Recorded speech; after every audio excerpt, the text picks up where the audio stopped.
Hi friends, welcome to Vani's kitchen. நிறைய வீடியோவில் சொல்லியிருக்காங்க, மீன் குழம்புக்கு நாங்கள் வெங்காயம் தக்காளி வதக்கிட்டு அப்புறமா புளி தண்ணி மிளகாய் தூள் உப்புலாம் சேர்த்து குழம்பு செய்வோம்.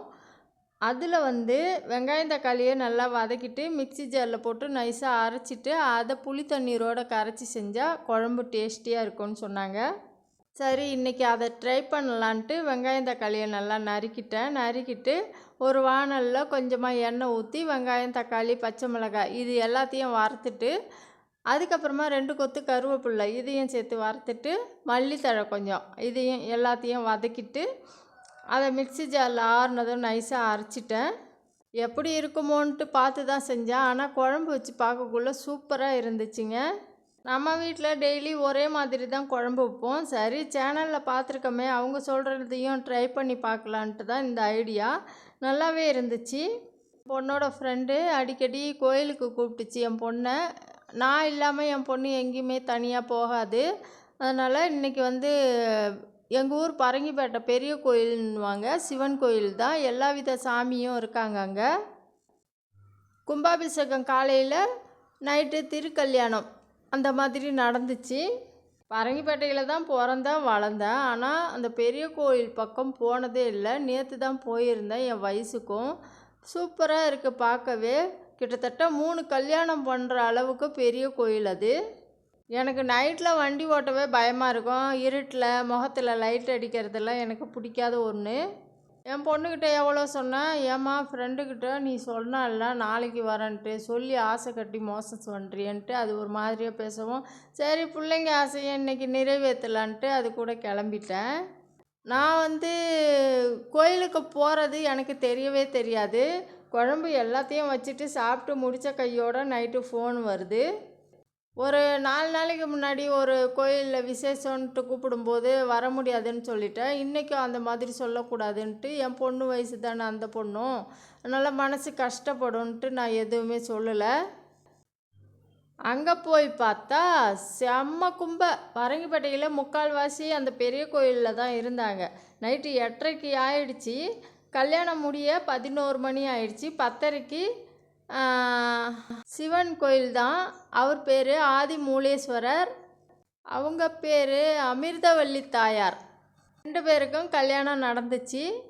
அது மட்டும் இல்லாமல் 1400 பேருக்கு சாப்பாடு. நாங்கள் கொஞ்ச நேரம் கோயிலெல்லாம் சுற்றி பார்த்துட்டு, ஏன்னா எனக்கு புதுசு, என் தங்கச்சிதெல்லாம் 3 தடவை வந்திருக்கேன்னு சொன்னால், நான் புதுசு, என் பொண்ணும் புதுசு. அதனால் சாமிலாம் எவ்வளோ இருக்காங்க, எத்தனை பேர் இருக்காங்களோ அவங்களெல்லாம் வளம் கும்பிட்டுட்டு தீபாரதனையும் வாங்கிக்கிட்டு அதுக்கப்புறமா நாங்கள் சாப்பிட்டுட்டு திருக்கல்யாணத்தை பார்க்க உக்காந்துட்டோம். சாமியோட பொண்ணு வீட்டில் மாப்பிள்ளை வீட்டிலேருந்து சீர்தட்டுலாம் நிறையா வந்துருந்துச்சு. என் செல்லில் தெளிவாக தெரியல. என்ன பண்ணேன்னா, எனக்கு தெரிஞ்ச வரைக்கும் அங்கே ஸ்க்ரீன் போட்டிருந்தாங்க. அங்கே நாங்கள் லைனில் லாஸ்ட்டில் உட்காந்துருந்தோம். எங்களுக்கு முன்னாடி நடக்கிறது எதுவுமே தெரியல. அதனால் ஸ்க்ரீனில் அதை அப்படியே ஜூம் பண்ணி நான் எடுத்துக்கிட்டேன். அப்படி இருந்தும் தெளிவு இல்லை. என் பொண்ணை விட்டு என் பொண்ணோட ஃப்ரெண்டு செல்லேருந்து தான் நான் வீடியோ எடுத்தேன். இப்போ இருக்கிற சின்ன பிள்ளைங்கள்லாம் என்ன செய்கிறாங்கன்னா, நம்ம நினைக்கிறது நடக்கணும், நம்ம வச்சது தான் சட்டம்ன்ட்டு யோசிக்கிறாங்க. அந்த பெரியவங்க எந்த மனநிலையில் இருக்காங்க, இப்போ எப்போ நம்ம கூட்டாக வருவாங்களான்னு யோசிக்க மாட்றாங்க. அவங்களோட ஒரு சுயநலம்தான் அவங்களுக்கு நல்லதுன்ட்டுன்ற மாதிரி யோசிக்கிறாங்க. நம்ம என்ன நினைக்கிறோன்னா, நம்ம வேலை செஞ்சு பொழுதன்னைக்கும் அப்படியே அலுத்து போயிருப்போம். அந்த நேரத்தில் அவங்க கூப்பிடும்போது வேணான்னு சொன்னாலும் அவங்க கேட்க மாட்டாங்க. ஏன்னா நம்ம அந்த சின்ன பிள்ளையில் எப்படி இருந்தோமோ அந்த மாதிரி தானே நம்ம பிள்ளைங்களும் இருப்பாங்களன்ட்டு நம்மளுக்கு கொஞ்சம் சின்னதாக ஒரு யோசனை வரும். இதே ஒரு குடும்பத்தில் 2 பசங்க இருந்தாங்கன்னா அவங்க பாடு திண்டாட்டம் தான். எப்படின்னா, பொண்ணுக்கு செஞ்சால் பையனுக்கு நீ அந்த பாப்பாவுக்கு மட்டும்தான் செய்வேன்ட்டு பையனும், பையனுக்கு செஞ்சால் பாப்பா சொல்லும், நீ அவனுக்கு மட்டும்தான் செய்வன்ட்டு பாப்பாவும் சொல்லும்போது நம்மளுக்கு வந்து என்னடா 2 பேருக்கும் பார்த்து சமமாக செய்யும்போது இந்த மாதிரி வார்த்தையெல்லாம் கேட்க தோணுதுன்ட்டு ஒரு கோவம் எட்டி பார்த்தாலும் அதை காட்டிக்க முடியாது. சரி மறுபடி இது உங்கள்கிட்ட நம்ம இந்த பேச்சு வாங்கக்கூடாதுன்ட்டு நம்மளுக்கு செய்ய தான் தோணுது. அப்படி இருந்தும் நல்ல பேர் வரமாட்டுது. எங்கள் வீட்டில் என்னதான் பார்த்து செஞ்சாலும் 2 பேரும் மாற்றுக்கட்டில் எனக்கு தான் இந்த மாதிரி பனிஷ்மெண்ட் தருவாங்க பேச்சாலேயே. அதெல்லாம் கேர் பண்ணாமல் தான் நான் நைட்டு பரவாயில்ல பிள்ளைங்க சந்தோஷம் தானே நம்மளுக்கு முக்கியம்ன்ட்டு போனேன். அங்கே போய் பார்த்தா எனக்கும் ரொம்ப பிடிச்சிருந்துச்சு, சந்தோஷமாகவும் இருந்துச்சு. ஏன்னா சாமிக்கு கல்யாணம்ன்றது அதெல்லாம் பார்க்குறதுக்கு ஒரு கொடுப்பனை வேணும். நிறையா சாமி இருக்கு ஆயாங்க. இப்போ பாஞ்சால ஆயா தான் எங்கள் வீட்டுக்கு வந்திருக்காங்க. அந்த ஆயாட்ட தான் நான் சொல்லிக்கிட்டு இருக்கேன், பாஞ்சால ஆயாட்ட. ஆயா கொஞ்சம் நடக்க பிடிக்க இருந்தாங்கன்னா நான் ஆயாவை இட்டுட்டு போயிருப்பேன். அதுவும் இல்லாமல் நம்மளுக்கு ஆயாவை பஸ்லலாம் இட்டுட்டு போக முடியாது, வண்டியிலையும் இட்டுட்டு போக முடியாது, நைட்டு நேரம் வர. எது எப்படியோ நாங்கள் போயிட்டு ரொம்ப 8:30க்கு போனோம், 10:30க்கு கல்யாணம் நடந்தது, 11 மணிக்கெலாம் வீட்டுக்கு வந்துட்டோம். வந்து பார்த்தா ஒன்றுமே முடியல, தூக்கம் கண்ணை சொருகுச்சு. ஒரு 12:30க்கு தான் எனக்கு தூக்கமே சரியாக வந்துச்சு. அதே மாதிரி எனக்கு கண்ணு முழிச்சாலும் காயலா வந்துடும். காயலான்னா எல்லாருக்குமே தான் வரும். தூக்கம் முழுமையாக இருந்தால் தான் ஒரு 4 மணி நேரமாச்சும், அதாவது மினிமம் தான் இது. ரொம்பன்னு பார்த்தா ஒரு 7-8 மணி நேரம் தூங்குனா தான் அந்த உடம்பு சூப்பராக இருக்கும். பாஞ்சால ஆயா வீட்டுக்கு குழம்ப வச்சுட்டு இந்த நிமிஷம் வரைக்கும் நான் கோயிலுக்கு போகிறது யாருக்குமே தெரியாது, எனக்கே தெரியாது. அதுக்கு பிறகு தான் நான் வந்துச்சு. பாஞ்சால ஆயா வீட்டுக்கு போனால் வெயிலில் வெறுவு உடச்சி காய வச்சுக்கிட்டு இருக்காங்க. அதுக்கப்புறமா ஒலை வச்சாங்க சாப்பாடு செய்கிறதுக்காக. எதுக்கு வந்த ஆயா உங்கள் வீட்டுக்கு நேற்று? ஆ சரி. லெமன் சாதம் இருந்துச்சு, அதை கொண்டு ஆயாட்ட கொடுத்துட்டு அது கூட எனக்கு ஞாபகம் இல்லை. நம்ம மைண்டில் நிறைய விஷயங்களை பதிவு பண்ணும்போது சில விஷயங்கள் மறந்துடுமா, அந்த மாதிரி தான் எனக்கு. நம்ம மெமரி கார்டு வச்சுருந்தோன்னா அதில் சில விஷயங்கள் நிறையா சேவ் பண்ணி வச்சுருப்போம். அதில் ஒரு குறிப்பிட்ட அளவுக்கு தான் அதில் பதிவு பண்ண முடியும். அந்த மாதிரி தான் நம்ம மூளையும். அதே போல் அதிகமாக யோசிக்கவும் கூடாது. நம்ம யோசிக்க நம்ம இன்றைக்கி செய்ய வேண்டிய வேலைங்களை முக்கியமாக அப்போ அதை மறந்தே போயிடுவோம்.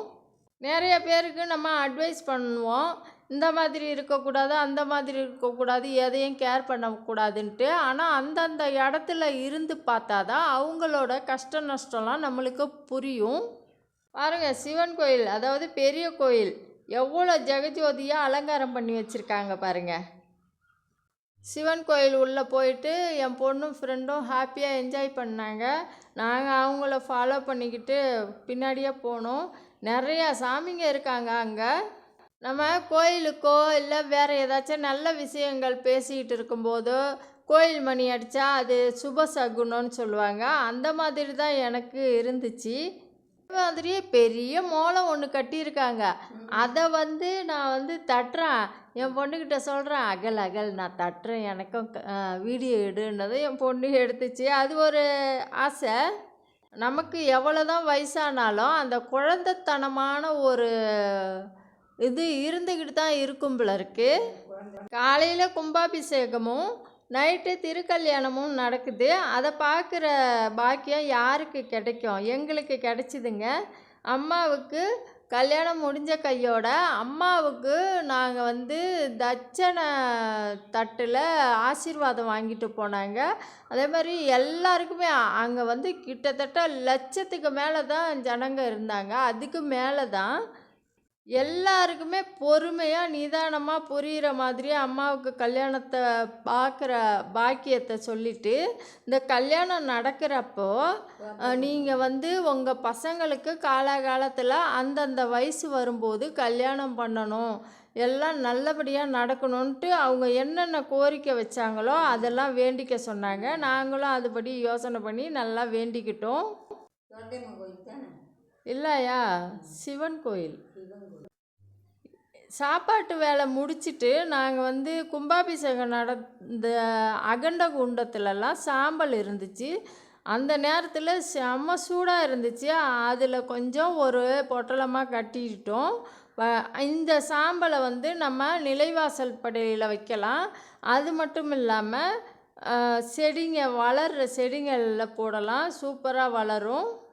எல்லா வேலையும் முடிச்சுட்டு நாங்கள் திருக்கல்யாணம் நடக்கிற இடத்துக்கு வந்து உக்காந்துருந்தோம். நிறையா கும்பை, அதில் லாஸ்ட்டாக தான் எங்களுக்கு இடம் கிடச்சிது. நம்ம ஒன்று நினச்சிக்கிட்டு இருப்போம், என்னடா அது நம்ம போகிறோமே திருக்கல்யாணம்ன்ட்டு ஒரு விசேஷத்துக்கு போகிறோம், அங்கே நம்மளுக்கு இடம் கிடைக்குமா கிடைக்காதான்னு நம்ம யோசிப்போம். ஆனால் நாங்கள் போன நேரம்ல எந்த நேரமாக இருந்தாலும் அந்த தாராளமான ஒரு கோயிலில் நாங்கள் அமர்ந்து நல்லா சந்தோஷமாக அந்த தரிசனத்தை பார்த்தோம்.